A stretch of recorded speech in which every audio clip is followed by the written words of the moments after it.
Science है, एक है मंतिक है, इस्तिदलाल है, और एक जो है कुछ भी नहीं है, फेथ है, अकीदा है। मैं अकीदे की लॉजिक का कायल नहीं हूँ। मुझे आप इस्तिदलाल से, लॉजिक से, रीज़न से समझाइए, मैं मानने को तैयार हूँ, मेरा क्या नुकसान होगा। लेकिन ये कि अकीदे पे मैं नहीं जा सकता हूँ। अकीदे का मतलब है कि तुम ये मान लो, सवाल ना करो, ये नहीं। आप सारी बातें करके, बड़ी साइंटिफिक बातें करके एक जगह जाके खुदा के वजूद पे रुक जाते हैं, सरेंडर कर देते हैं। मैं सरेंडर करने को तैयार नहीं। That's all. जी, ये आगे सर बैठे हुए हैं, इनको माइक दीजिए। भाई वो आप पूछना चाह रहे थे ना भाई? हाँ, नहीं मैं थैंक यू जी। आपका नाम? आसिम इफ्तिखार। आसिम जी, पूछिए। सर, जावेद सर से सवाल है कि आपने अपने माइक थोड़ा करीब अपने क्लोजिंग स्टेटमेंट में ये बात कही थी कि मज़हब का जो फ्यूचर है वो ज़्यादा दिन नहीं जाने वाला है। लेकिन मैं देख पा रहा हूँ कि जो ऑक्सफोर्ड यूनिवर्सिटी की एक स्टडी है 2011 में हुई है, जिसके 50 एकेडमिशियंस ने इसको अंजाम दिया था, उसमें वो ये कहते हैं कि जो फेथ इन गॉड है वो इनबिल्ट है ह्यूमन नेचर के अंदर, जिसको हम कहते हैं फितरत के अंदर शामिल है वो। और वो ये कहते हैं कि अगर कोई ये समझता है कि मज़हब को वो ख़त्म कर देगा तो ये उसकी गलत फहमी है। तो आप इसके बारे में, इस स्टडीज़ के बारे में क्या कहते हैं? ठीक है, मैं उनसे एग्री नहीं करता हूँ। वो कौन से प्रोफेसर होंगे? ऐसा उनके क्या पास डेटा है, इन्होंने डेटा के बेस होगा। डेटा क्या हो सकता है? फ्यूचर का डेटा तो नहीं हो सकता ना उनके पास। प्रेजेंट का डेटा हो सकता है। डेटा आपने सुना 100 साल पहले का बाद का डेटा? मैंने तो नहीं सुना आज तक। तो आज उनकी ये राय है और होगी राय, ठीक है। दुनिया में तरह तरह की राय है लोग, लेकिन मैं समझता हूँ कि वक्त के साथ इंसान ज़्यादा से ज़्यादा रीज़नेबल और लॉजिकल होता जा रहा है। आज आप देखिए वेस्टर्न यूरोप में क्या परसेंटेज है नॉन बिलीवर्स की, बहुत हाई। वहाँ चर्च खाली पड़े होते हैं। तो अल्टीमेटली तो इंसान कोई ऐसी बात बहुत अरसे तक नहीं मान सकेगा, चाहे गलत या सही, जो उसे, उसके दिमाग को, उसके जहन को, उसकी लॉजिक को अपील न करे। वो कह रहे हैं तो ऑक्सफोर्ड के होंगे तो कैम्ब्रिज के होंगे, तो मुझे क्या लेना देना। उनका डेटा मुस्तकबिल का नहीं हो सकता है। जी। दीपक, हाँ पूछिए।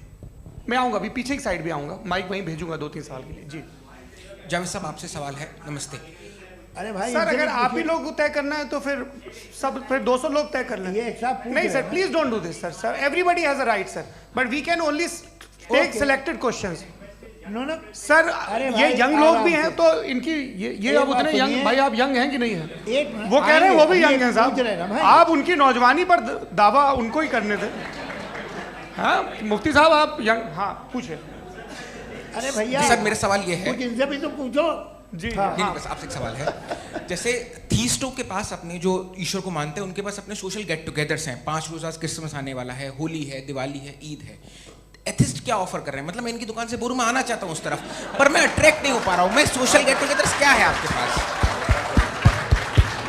वो ये कह रहे हैं कि जो धार्मिक लोग हैं, अलग अलग धर्म के लोग, उनके उत्सव त्योहार, कॉन्ग्रीगेशन बहुत हैं। अब आपको मैं एक सुनाता हूँ, यहाँ हिस्टोरियन भी बैठे हैं। मृदुला जी, आप बताइएगा सही है कि नहीं। ये एक कॉन्स्टेंटाइन, एक ग्रीक रोमन बादशाह था, जो क्रिश्चियनिटी आने के 400 साल बाद उसने डिसाइड किया कि मैं क्रिश्चियन हो जाऊंगा, मेरी पूरी स्टेट कैंसिल हो जाएगी। उस ज़माने में ऐसे ही होता था, राजा जो धर्म इख्तियार करता था वो जनता भी कर लेती थी। इसलिए कि वो हो गया था बैंकरप्ट, और उसे जो मेडिटेरियन कोस्ट के रिच क्रिश्चियन वो थे मर्चेंट, उससे पैसा चाहिए था। तो उसने कहा यार क्रिश्चियन हो जाओ। तो उसने अपने वजीर से कहा कि भाई ये हिस्ट्री है कि अब हम लोग क्रिश्चियन हो जाते हैं। पहले सर हो जाएंगे, कोई प्रॉब्लम नहीं है, लेकिन एक प्रॉब्लम ये है कि 17 दिसंबर से 25 दिसंबर तक जो पेगन फेस्टिवल होता, जो पेगन जो फेस्टिवल होता है वो बंद हो जाएगा, इसलिए कि हम क्रिश्चियन हो गए तो होगा नहीं। तो वो बच्चों को बहुत बुरा लगेगा, पब्लिक को बहुत इन्जॉय करते हैं, ख़ासतौर से 25 को मेन डे। उसने कहा हाँ ये तो सही कह रहे हो। ये जीसस क्राइस्ट की पैदाइश कब थी? कहते साहब वो अप्रैल में थी। नहीं, कट करो, वो 25 दिसंबर को है। यह हकीकत है।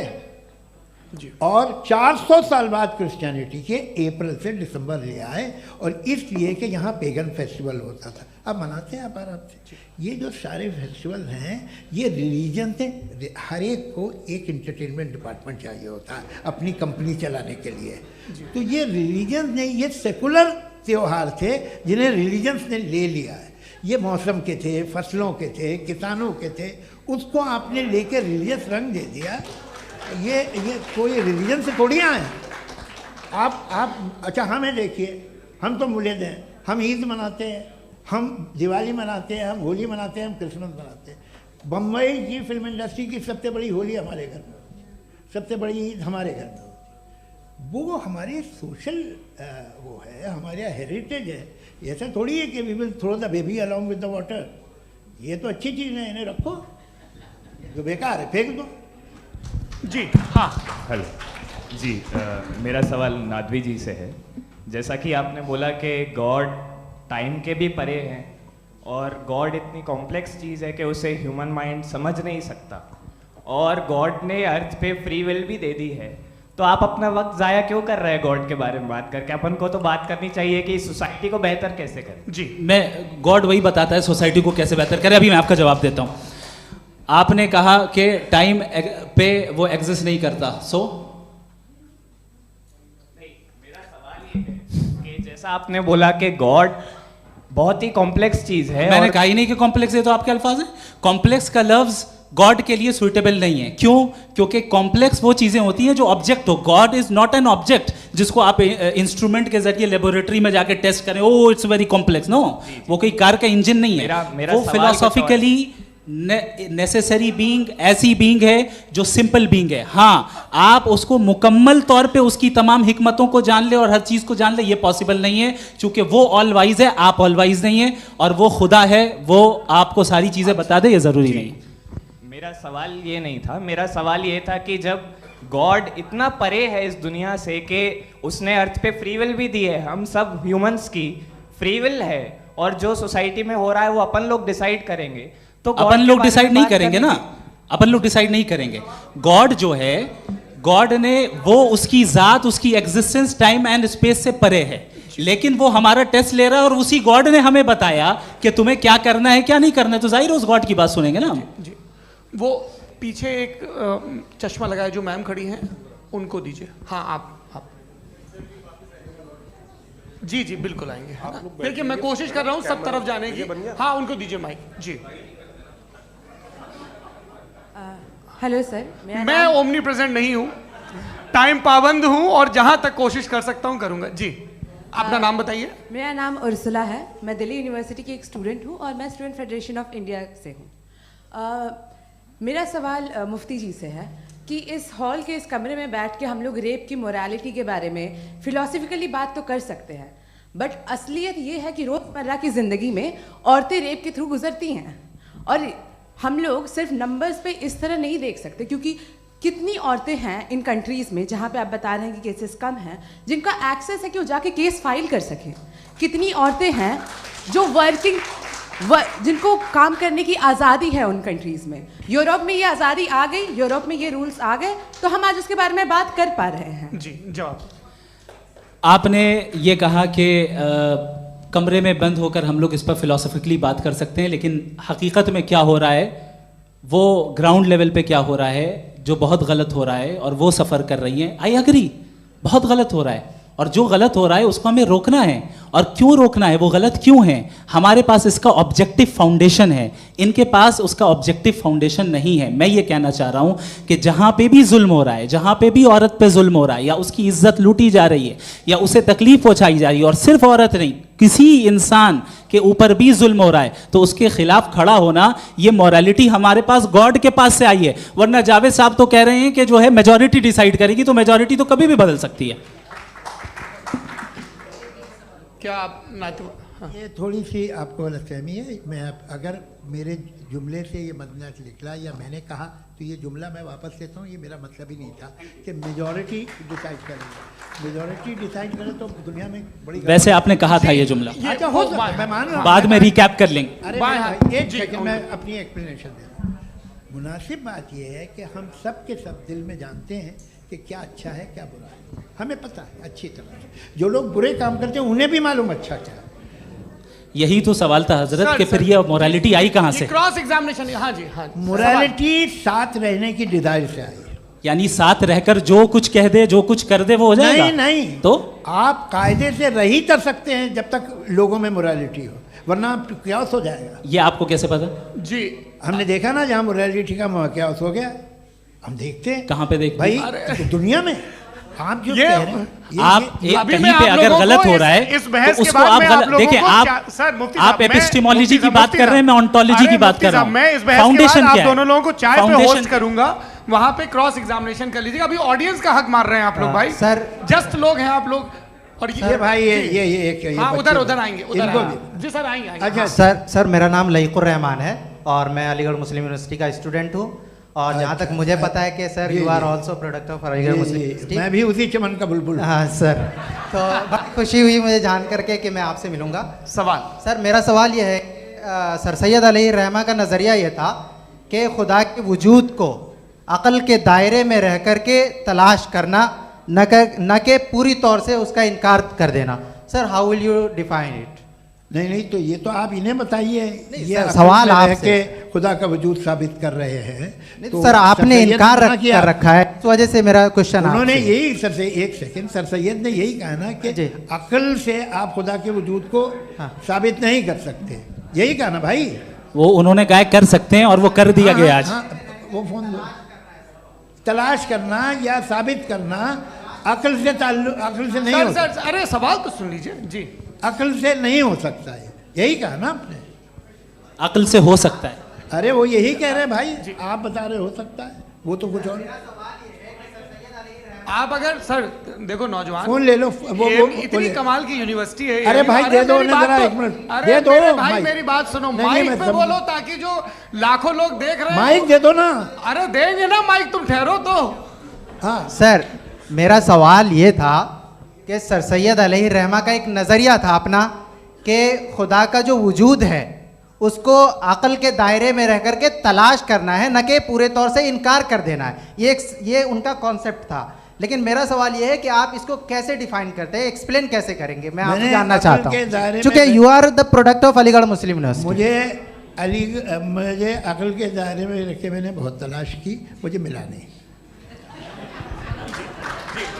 हाँ ये इधर उधर वो चश्मा लगाए जो, हाँ उनको दे दीजिए। जी जी फटाफट पूछिए, बस 5 मिनट है, 5 मिनट में खत्म हो रहा है। हाँ अस्सलाम वालेकुम मुफ्ती साहब। एंड मेरा सवाल जावेद अख्तर साहब से। क्या नाम है आपका? अरे भैया सब मुझे तो क्या पूछ रहे हो यार? हाँ। फैज फैज पूछिए फैज साहब। तो मेरा सवाल ये है कि अभी जो एथियस्ट है वो problem of evil argument use कर रहे हैं अगेंस्ट मुस्लिम्स, राइट? कि इस दुनिया में इतना सारा ईवल है और अगेंस्ट मुस्लिम तो यहाँ अगेंस्ट थियस्ट। हाँ थोड़ा सा करेक्ट कर लीजिए भाई। पूरी मशक्कत ही इसी बात की थी कि किसी एक मजहब पे बात न टिके। जी, तो बेसिकली ये आर्ग्यूमेंट ऐसा है कि इस दुनिया में इतना ज़्यादा ईवल एग्जिस्ट करता है और अगर एक ऑल गुड गॉड है तो वो रोकता क्यों नहीं है?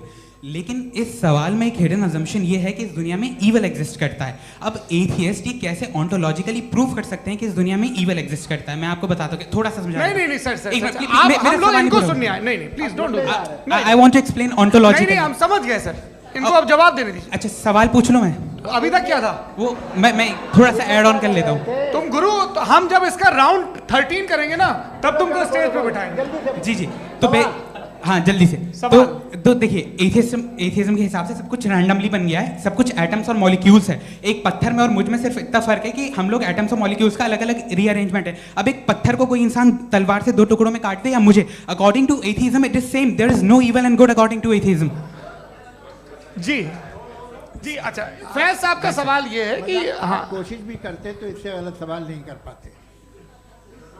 एक लाइफ फॉर्म है और लाइफ फॉर्म में फीलिंग्स हैं, मतलब लाइफ फॉर्म सुनता है, देखता है, टेस्ट कर सकता है, फील कर सकता है। तो उसकी जो ये जो क्वालिटी इस बबल में आ गई हैं, वो जानवर में भी है, इंसान में भी है। तो जाहिर है कि उसे कोई तकलीफ पहुंचेगी, तो चूंकि उसके पास वो सेंसिटिविटी है तो मैं करेगा। पत्थर में वो सेंसिटिविटी नहीं है। तो ये क्या सवाल हुआ कि अगर पत्थर को काटा तो पत्थर को तकलीफ नहीं होती, तो आपको काटे तो आपको क्यों तकलीफ हो? बैठ जाइए। जी हाँ अगला सवाल। हाँ पूछे। जी जावेद अख्तर साहब, अरे भैया, सब आप लोग मुफ्ती साहब को छोड़ रहे हैं, मेरे ही पीछे पड़े हैं क्या? किस्सा? चलो बोलो भाई। You asked how God can exist when children die in Gaza. हाँ, You asked how God can exist when children die in Gaza, and you also mentioned the rise of atheism in Europe. But the same events also are leading many atheists and non-believers to turn towards faith. How do you interpret this contradiction, where suffering pushes some away from God, yet brings others closer to belief? देखिए, आपको एक बात बताऊं, दुनिया perfect तो कहीं भी नहीं है, हर जगह कुछ खामियां हैं। बेटा एक मिनट, मैं आप ही को कहेंगे, देखो वो तो कुछ खामियां, कमज़ोरियां, खराबियां सब जगह है। लेकिन अगर देखोगे ईमानदारी से कि दुनिया सबसे ज़्यादा महज़ब कहाँ है, एक आम शहरी को कहाँ हुकूक हासिल हैं, वो बोल सकता है, अपनी मर्ज़ी से काम कर सकता है, अपनी मर्ज़ी से राय दे सकता है, हुकूमत के ख़िलाफ़ बोल सकता है, बरसरे इक़्तिदार लोगों के बारे में बोल सकता है, सरमायादारों के ख़िलाफ़ बोल सकता है। तो आपको ये स्कैंडिनेवियन कंट्रीज़ में मिलेगा, वेस्टर्न यूरोप में मिलेगा। मैं नहीं कह रहा वो परफेक्ट है, बिल्कुल नहीं, वहाँ बहुत ख़राबियाँ भी हैं, परफेक्ट तो कोई नहीं। लेकिन जिन जिन मुल्कों में, लैटिन अमेरिका देखो, गल्फ़ देखो, वहाँ पर आपको ये ज़रूर है कि रेप नहीं होते होंगे। रेप की ज़रूरत क्या है भाई? उसको तो ख़रीद लो, घर में रखो, सड़क पर रेप करने की क्या ज़रूरत है? मगर सुनिए सुनिए सुनिए, मगर हकीकत ये है कि वहाँ शख्सी आज़ादी राय देने की, बोलने की नहीं है। जी, ये एक आखिरी सवाल मुफ्ती साहब से। हाँ मैम, इनको माइक दीजिए। शुक्रिया। मेरा नाम मनीषा है, मैं हरियाणा से आई हूँ। मैं मुफ्ती साहब से एक बात पूछना चाहती हूँ। आप बार बार जावेद साहब को कॉन्ट्राडिक्ट तो कर रहे हैं कि आपने ये कहा, लेकिन आप भी अजम्पशंस के बेसिस पे बात कर रहे हैं। आपने खुदा के होने का कौन सा प्रूफ पेश किया है, खुदा की एग्जिस्टेंस का?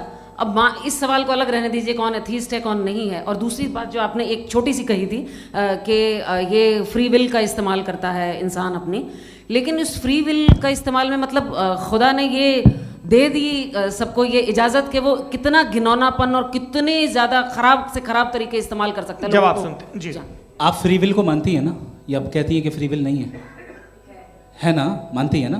तो अब आपके पास इसका कोई एक्सप्लेनेशन नहीं है कि अगर एक इंसान उस फ्री विल का इस्तेमाल करके गलत काम कर रहा है और बच के अच्छी ज़िंदगी गुजार के निकल जा रहा है, उसका कोई रिकम्पेंस नहीं है। हमारे वर्ल्ड व्यू में जो इंसान गलत काम कर रहा है उसको भी रिकम्पेंस यानी उसका बुरा बदला मिलना है, और जो सही काम कर रहा है उसको सही बदला मिलना है।